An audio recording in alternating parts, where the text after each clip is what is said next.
bienvenidos nuevamente a un episodio más de su podcast Parábolas Enigmáticas. Gracias por estar sintonizándonos, viéndonos y escuchándonos en un episodio. En esta mañana les saluda Guadalupe Morales y nuestro hermano Diego Santiago y nuestro hermano Walter Carbón. ¿Cómo están? Un gusto, Lupita. Estamos emocionados y a la vez alegres, ¿verdad, Walter? Un gusto estar por acá nuevamente compartiendo algo de lo que hemos aprendido. La palabra de Dios. Amén. Ahí aprendiendo juntos, ¿verdad? Y expresando también lo que nosotros a lo largo de todos estos años hemos estado aprendiendo. En esta ocasión traemos a la mesa una nueva parábola, quizás conocida para algunos o poco conocida para otros hermanos, que se encuentra en Lucas capítulo 18 del versículo 1 al versículo 8, que es la parábola de la viuda y del juez injusto, o por algunas personas también conocida como la viuda persistente. Me gustaría que me acompañaran, si tienen su Biblia cerca, su teléfono, que puedan acompañarme a buscar Lucas y que lo podamos leer juntos. Dice así: también le refirió Jesús una parábola sobre la necesidad de orar siempre y no desmayar, diciendo: había en una ciudad un juez que ni temía a Dios ni respetaba a hombre. Había también en aquella ciudad una viuda, la cual venía a él diciendo: hazme justicia de mi adversario. Y él no quiso por algún tiempo, pero después de esto dijo dentro de sí: aunque ni temo a Dios ni tengo respeto a hombre, sin embargo, porque esta viuda me es molesta, le haré justicia, no sea que viniendo continuo me agote la paciencia. Y dijo el Señor: oíd lo que dijo el juez injusto. ¿Y acaso Dios no hará justicia a sus escogidos que claman a él de día y de noche? ¿Y se tardará en responderles? Os digo que pronto les haré justicia. Pero cuando venga el Hijo del Hombre, ¿hallará fe en la tierra? Hermanos, ¿verdad? Quizás conocida o quizás no conocida, una parábola que nos deja una enseñanza clave. Pero antes de poder interpretar, vamos a empezar. ¿Cuál es la estructura de esta parábola? Diego, ¿qué nos puedes decir? De estructura hablando, pues es una parábola de dos, ¿verdad? Nos presenta a dos personajes, que es la viuda y el juez injusto. Entonces, la parábola se maneja entre estas dos personas, ¿verdad? En lo que es las acciones que hace esta mujer y del juez injusto, que vemos la inacción que él mismo hace, ¿verdad? Que hace oídos sordos por un tiempo, como dice el texto. Sin embargo, pues ya por la insistencia de la mujer logra que este hombre actúe, ¿verdad? Entonces, eso podría ser la estructura de dos puntos, que es la parábola. Okay, encontramos entonces de dos personajes que se basa prácticamente de dos personas, dos puntos. No hay para dónde. Aquí ya no podemos hiperalegorizar nada. Aquí está claro. Solamente dos personas. Hermano Walter, ¿verdad? ¿Qué nos puede decir usted acerca de no solo de esta estructura, sino sobre la historia, un poco sobre la realidad de esta parábola? Pues hay aspectos muy interesantes en esta parábola corta, que parece simple, pero que hay detalles ahí que nos pueden desafiar, que nos pueden sorprender en el contexto occidental en el que vivimos ahora, que es diferente a lo que se vivía en ese tiempo en el contexto del Medio Oriente. Por ejemplo, tenemos que entender sobre la base del honor y vergüenza que era importante en ese contexto, y sobre eso va a tratar básicamente acá la parábola, en el sentido de que habla primeramente de un juez que dice ahí que en el pasaje dice que ni temía a Dios ni respetaba a hombre alguno, ¿verdad? En los términos griegos, en el que no vamos a profundizar acá, pero que dice que básicamente representa a una persona que no tiene vergüenza, ¿verdad? Eso es lo que está diciendo ahí. No le importaba lo que la gente podría decir de él, o sea, no le interesa nada. O sea, eso es como que algo más fuerte, ¿verdad? Decir que alguien no tiene vergüenza de algo, pues, o sea, es impactante, ¿verdad? Eso es lo primero. Lo otro es que después de que no tiene vergüenza, después sí como que le importa su honor cuando la viuda es persistente, ¿verdad? Entonces también hay otro término que es que voy a ver qué hago por esta viuda. Pues ahí decía que esa persistencia de la viuda en ese contexto prácticamente implicada es como que decimos ahora cuando ennegrecer la cara de alguien, ¿verdad?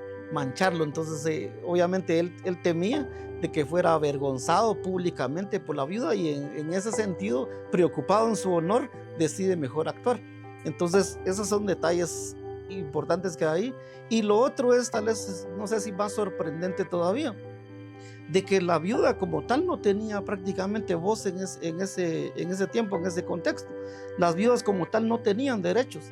Ahí hay varios ejemplos en la Biblia en donde ella no tenía. Entonces el hecho de que ella vaya, por ejemplo, las viudas ni siquiera iban a los tribunales a presentar casos, ni eran escuchadas.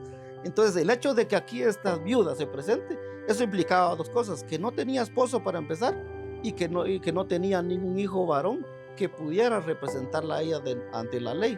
Entonces va a ella directamente. Entonces aquí el pasaje no dice exactamente la razón, pero podríamos tal vez deducirlo de otros pasajes, de que ella, al haberse quedado viuda, podía estar corriendo el peligro de perder su casa, por ejemplo, lo cual para ella era trascendental, era crítico. Entonces eso podría ser un motivo de su persistencia. Entonces, por ejemplo, así rápidamente, en el Antiguo Testamento se menciona, por ejemplo, en tiempos de Moisés, en Números 27, de las hijas de Zelofejad, por ejemplo. Murió el papá y quedaron las hijas. Y bueno, se quedaron desamparadas, pero vinieron ellas y tuvieron que presentar su caso delante de Moisés y delante del sacerdote, ¿verdad? Entonces ellos, analizando y consultando a Dios, finalmente deciden favorecerlas a ellas.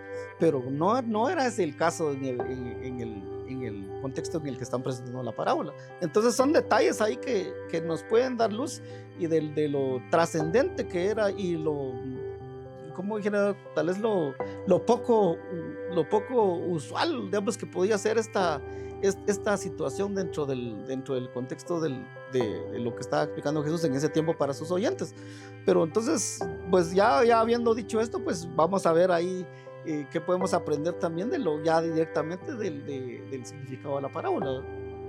Claro, realmente aquí podemos ver cómo entonces vemos a una mujer que era marginada, ¿verdad? No tenía voz, no tenía voto en aquel entonces, que viene ella, ¿verdad? Y se llena de fuerza, se llena de valor y va y dice: miren, necesito ayuda.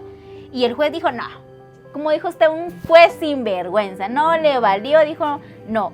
Pero la mujer no se quedó ahí, empezó a persistir, algo totalmente inusual, porque en aquel entonces no era posible de eso. ¿Qué nos puedes decir, Diego, acerca de todo esto que estamos platicando con el hermano Walter, de qué pasó con esa viuda? ¿Qué puedes decirnos tú acerca de esta contextualización que estamos haciendo acá? Pues sí, ¿verdad? Lo que menciona Walter de este juez, que ni temía, o sea, el juez, ¿verdad?, tiene que impartir justicia. Y este hombre no lo hizo. Sin embargo, por la insistencia de la mujer, de plano, no sé, todos los días, no sé a cuántas horas del día, a través de esas acciones continuas, repetidas, pues logró que este hombre actuara a su favor, que le resolviera el problema que tenía. Ahora, con lo que dicen los versículos más adelante, Jesús, ya terminando la parábola, habla con respecto a Dios, ¿verdad? Y dice cómo este juez, siendo injusto, sinvergüenza, cínico, ¿verdad?, le resolvió este problema a esta mujer, cuanto más Dios, ¿verdad? Entonces ahí también refuerza lo que inicia el capítulo de la oración. Entonces, tampoco no hay que como que ser tan insistentes, pero o sea, Dios cuanto más, o sea, nos va a responder, ¿verdad? No en comparación a este hombre que no quería, simplemente no quería, ¿verdad? En cambio, nosotros, o bueno, la gente de ese entonces, pues tenía que entender eso, ¿verdad? Y podemos explicarlo. Walter. Sí, yo quisiera agregar algo acá que es muy interesante. Recordemos que las parábolas, como las contaba Jesús, parecían una historia simple, una normal, pero había un punto crítico donde escandalizaba, donde desafiaba a la audiencia y captaba quizás más la atención. Y yo considero de que el punto crítico de acá es cuando dice ahí Jesús: pero debido a la persistencia de la viuda, entonces el juez decide actuar. Pero esas cosas no pasaban en ese tiempo. Recordemos que dice, por ejemplo, Mateo 23:14, Jesús mismo le dice a los fariseos: ustedes fariseos hipócritas, que devoráis la casa de las viudas, ¿eh? O sea, no favorecían muy comúnmente a la viuda. Para empezar, no la escuchaban, y menos le iban a favorecer, o sea, la iban a atender. O sea, que yo siento que ahí está el punto crítico. O sea, empieza a contar la historia, pero ahí luego dice, pero luego el juez como que se preocupó y bueno, preocupado, entonces decide de actuar a favor de la viuda, pero como digo, ahí es donde siento que está el punto crítico, que es esa acción exactamente no pasaba. Entonces ahí cambia la situación. Aquí parece que el juez ya después de quedar mal queda bien, pero es algo que nominalmente no pasaba ahí en ese tiempo. Es algo que importante que tenemos que ver ahí. Como una persona vulnerable, ¿no? O sea, una persona, ellos lo vieron de esta forma como decir, una viuda, ¿verdad? ¿Cómo la audiencia pudo ver esto? Es como una viuda, alguien que no ha sido escuchado, alguien totalmente marginado, alguien totalmente vulnerable, que no tenía ni fu ni fa, ¿verdad? Y decir, el Señor está hablando de esta mujer, ¿verdad? La audiencia pudo verlo de esta forma, ¿verdad? Como poder ver como alguien que realmente no tenía voz, insistió tanto y fue respondida esa insistencia. Sí, ¿cómo pudo haberlo tomado una viuda que estuviera en esa audiencia? Sí, también eso resalta la esperanza, ¿verdad? Bueno, si alguien, una viuda, y obviamente lo habrá escuchado, entonces le da esa esperanza a la mujer, ¿verdad? De poder, en este caso, ya hacer algo también diferente, ¿verdad? En ese tiempo. Quizás si no presente, podría ser futuro, incluso cuando dice que porque si este juez, siendo injusto, está logrando hacer esto, pues cuanto más Dios, imagínense. O sea, si la viuda no podía ver una respuesta presente o cercana, sí podía tener una esperanza en el reino de Dios. Ok, ahora bien, hemos visto un poco que la estructura es de 2 puntos, ¿verdad? De 2 personajes. Hemos visto un poco acerca del contexto histórico de estos personajes, ¿verdad? Alguien vulnerable y un juez sinvergüenza. Pero, ¿qué peligros pueden surgir ahora al contextualizar contemporáneamente? ¿Qué peligros pueden surgir en la alegorización de esta parábola? ¿Qué piensan ustedes sobre estos peligros? Pues creo que pueden haber algunos.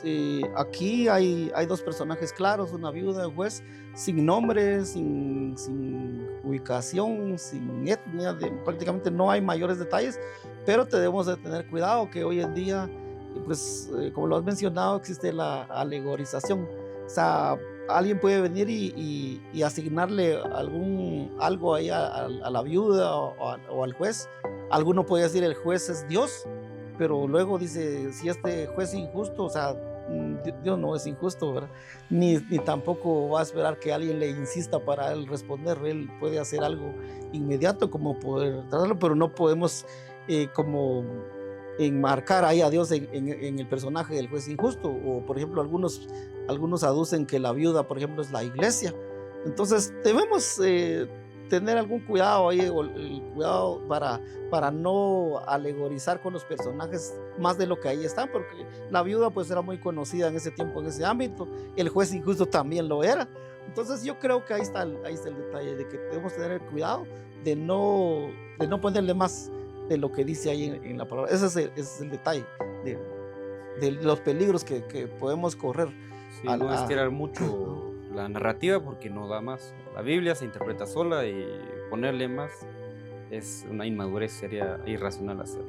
Y realmente es una parábola que prácticamente ya está la interpretación ahí, desde que inicia la narrativa dice, ¿verdad? Sí. Sobre la oración, ¿verdad? Habla sobre no desmayar en ese momento. Entonces, creo que aquí no hay mucho que alegorizar cuando está realmente claro lo que nos quiere decir el Señor acerca de esto. Haciendo un poco las aplicaciones para nuestra vida diaria, ¿cómo esta parábola la podemos nosotros hacer en nuestra vida diaria, cotidianamente? ¿Cómo nosotros la podemos aplicar? Hay algunas que podemos, quizás pueden haber varias, pero yo podría mencionar algunas. Por ejemplo, el hecho de no solo no tener una oración persistente, sino el de accionar, el de ayudar a las personas, el de ayudar, en este caso a las viudas. Recordemos que hoy en día en nuestras iglesias existen muchas viudas, sobre todo después de la pandemia de COVID-19, que ya tenemos unos 4 o 5 años de que pasó. Varios esposos fallecieron, entonces quedaron muchas viudas dentro de nuestras iglesias. Entonces, ¿qué estamos haciendo por ellas? Yo creo que esta parábola nos llama a hacer una acción en favor de ellas, una atención a las viudas que han quedado. No necesitamos ser jueces como acá para poder ayudar. yo creo que tanto individual como colectivamente como iglesia podemos hacerlo. Entonces, eso es una aplicación que yo veo ahí muy, muy importante, que seamos justos y, por supuesto, como eso sumado a la oración, pero no quedarnos solo en la oración, sino en hacer una acción, ¿verdad? Pero seguramente habrán otras que quizás tú, Lupita, nos podrías ayudar con alguna otra por ahí. Claro, ¿verdad? Creo que una de las ideas centrales, o una de la idea central de esta parábola es que el creyente, ¿verdad?, debe perseverar en la oración, ¿verdad?, con fe fervientemente, confiar en que Dios le va a responder, esa esperanza, ¿verdad? Porque Él no es, como usted dijo, no es injusto, por lo contrario, Él mismo dice cuanto no más el Señor va a responder, ¿verdad? Realmente responder claramente a su tiempo, ¿verdad?, a su respuesta. A veces tendemos a orar y decir, no, Señor, haz tu voluntad, pero cuando hace su voluntad, ¿qué hacemos? Reprochamos, nos enojamos y sin fin de cosas, ¿verdad? Creo que la idea principal de esta parábola es perseverar en la oración y no desmayar. Y junto con la oración, como dijo el hermano Walter, accionar, no quedarnos ahí simplemente, bueno, Señor, no, ¿qué hizo la viuda? La viuda no le dijeron no, sino que hizo la viuda. Empezó a accionar. Como mujeres, ¿verdad? Quizás en su tiempo fuimos marginadas, pero ahora, en la actualidad, nosotras también tenemos voz y voto, podemos hacer. Si necesitamos ayuda, ir y pedir ayuda a los ancianos. La misma Biblia lo dice, ¿verdad? Que vamos y pidamos ayuda. Y también aquellos que nos escuchan, que deben ayudarnos, ¿verdad? No solo quedarnos en la oración, Señor, proveen, también vayamos y busquemos ayuda. Y que el Señor va a responder y nos va a abrir esas puertas que necesitamos. Pero también los que estamos quizás sin ningún problema aparente o quizás sin ningún... estamos bien, ¿verdad? Podemos ir y ayudar hacia aquellas personas que lo necesitan, ¿verdad? Y no quedarnos sentados, ¿verdad? Entonces, para concluir, ¿alguien tiene algún otro comentario? Vamos concluyendo. Algo importante, nada más que quisiera agregar como punto final, es que Jesús mismo no solo demandó de su audiencia el ayudar a las viudas, en este caso al juez injusto o a algún otro que lo pudiera entender de manera personal, sino que él mismo fue un ejemplo claro de compadecerse de las viudas. Por ejemplo, está el pasaje de Lucas 7, del 11 al 17, donde va una viuda a sepultar a su único hijo varón, acompañado de una multitud. Y Jesús, al ver esto, sabiendo este detalle de que las viudas prácticamente no tenían ningún derecho ni voz en ese sentido, Él va y resucita al hijo de esta viuda para ayudarla en su dolor, pues sabiendo pues de que se iba a quedar sola y desamparada. Entonces, eso es un claro ejemplo de lo que Jesús hacía. Él no solo exhortaba, no solo desafiaba, sino que Él mismo siempre era un ejemplo de lo que Él mismo predicaba. Gracias, hermano Walter, ¿verdad? Y sí que el Señor no solo enseñaba, sino que también Él mismo practicaba esas enseñanzas. Para concluir, para aquellos que nos escuchan y nos están viendo, esta palabra también nos desafía, ¿verdad? No solo a ustedes y a nosotros, ¿verdad? A mantener una fe constante. Recordando que la verdadera fe se manifiesta en una relación, ¿verdad?, que persevera delante de Dios a través de la oración. Por lo tanto, el mensaje final es que nosotros los queremos llamar a ustedes a reflexionar en cómo está nuestra relación en oración con el Señor. ¿Estamos nosotros orando, teniendo esa comunión con Él? ¿Estamos nosotros ayudando a aquellas personas que lo necesitan? ¿O estamos nosotros teniendo un problema y no estamos pidiendo ayuda? Es para que ustedes puedan escucharnos y reflexionar un poco acerca de esto. Agradecemos que se hayan quedado hasta este minuto. Gracias por estar con nosotros en un episodio más. Nos despedimos de una forma muy fraternal. Que tengan un buen día. Saludos. Saludos.